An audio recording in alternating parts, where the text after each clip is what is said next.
my love was physics, and I went to university, was studying physics, and slowly it began to dawn on me that however much physics I studied, it was never going to satisfy this whole question that kept bubbling up: is why is there mind? Why is there consciousness in the universe?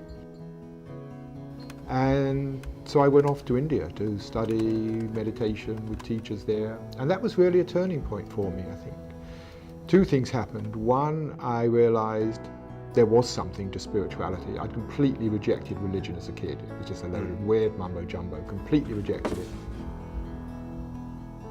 And I also saw that behind just about every problem we had in the world, from big environmental problems to personal problems, social problems, there was this issue of human consciousness, human ego, the self. And so my life, I came back from India just wanting to do whatever I could to help people explore themselves, to wake up, to become better human beings, more conscious human beings, because that seems to me the most important thing in the world today that we can be doing.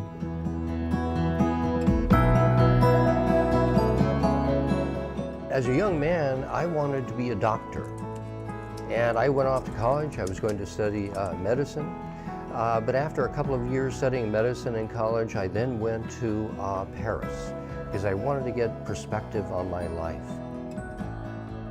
And the war in Vietnam was happening then. It was a time of great conflict, of student riots. And in that context, I shifted from an interest in physical healing to social healing. And my life has never been the same.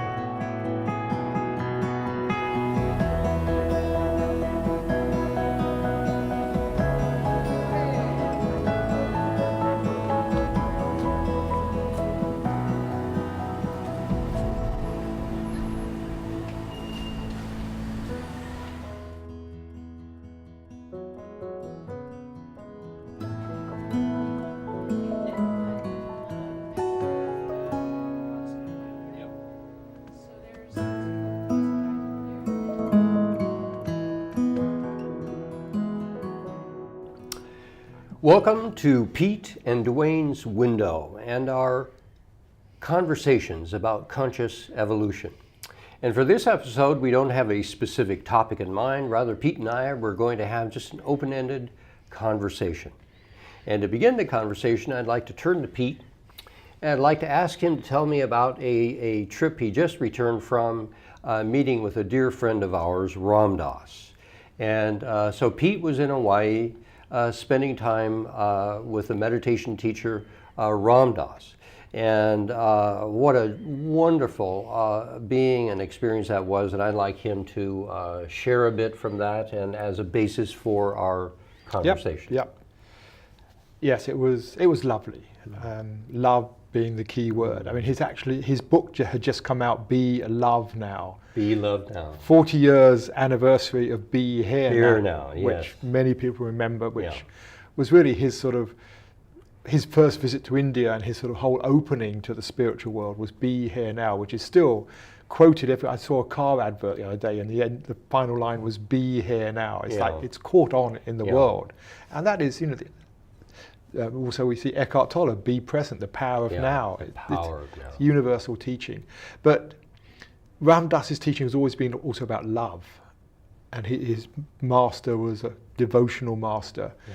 And I was fascinated by it because he's talking more and more about love and the quality of love. And I know that's something that's important for me, that I think many teachings say this, is ultimately it's all about love. It's all about love. St. Paul, faith, hope, and love. The most important is love. And so I was really looking forward to that, because I know, that's something which I want to explore more and develop more. I've been, very much on a sort of understanding path. My own spiritual path is one of meditation, understanding, and I enjoy the opening of the heart, but I felt there was more there. And it really was. I mean, I ended up falling in love with Ram Dass, to put it simply. Yeah. At the end, the final day, and we just had such a lovely, lovely meeting, really lovely. And for those who know Ram Dass, he had a stroke, 10 years, 12 years ago now, And I've never seen him so well since the stroke. His speech is almost back to normal. He is so bright and sparkling, and yes, in a lovely condition. Yeah. Yeah. Now, you had 4 or 5 hours of really focused conversation with him. Yes. What are some of the gems that came out of that? Oh, I don't know. We talked a lot about love in various ways. And we actually talked a lot about the ego, the nature of what we mean by ego, and how the ego gets constructed, and how we get caught in our thoughts, and how once we get caught in our thought systems, we then are no longer in touch with the love, that the love is easily overshadowed, and seeing that as part of the spiritual path. And interestingly enough, it was for him, and he would talk a lot about how his ego would get in the way, and when the ego gets in the way, then we lose touch with that quality of love. Yeah. And that was fascinating. But also, we talked a lot about the 60s. The 60s. Because, you know, we are both children of the 60s. Indeed. We're a little old now for children, Yeah. but... And just what an important time they were. Because I think today, people who didn't live through them, it's easy to put the 60s down, or just a load of hippies taking drugs or whatever. And I think, and we were talking about something very significant went on there. It was like a major cultural shift, which I think anybody who was engaged in it sees that, which is in a way, I think, still playing its way out. Yeah. I was in San Francisco in 1967, the summer of love. That wasn't the most powerful part of the 60s, though, for me. It was more the Vietnam War and love confronting violence, real violence. And so you talk about love, and I saw love in action as the anti-war movement was taking on the forces of violence in our society. The 60s was such a generative time. It seems like one of the things going on in the hippie movement and such was liberation, stepping back, stepping outside of the parental structures of big business, big government, big churches, and saying we want our freedom. And part of the psychedelic revolution and the other revolutions in consciousness were revolutions essentially in freedom and human liberation. And out of that liberation, then we come back to love. Yeah. And I think it was a moment almost of collective insight for our society to come through.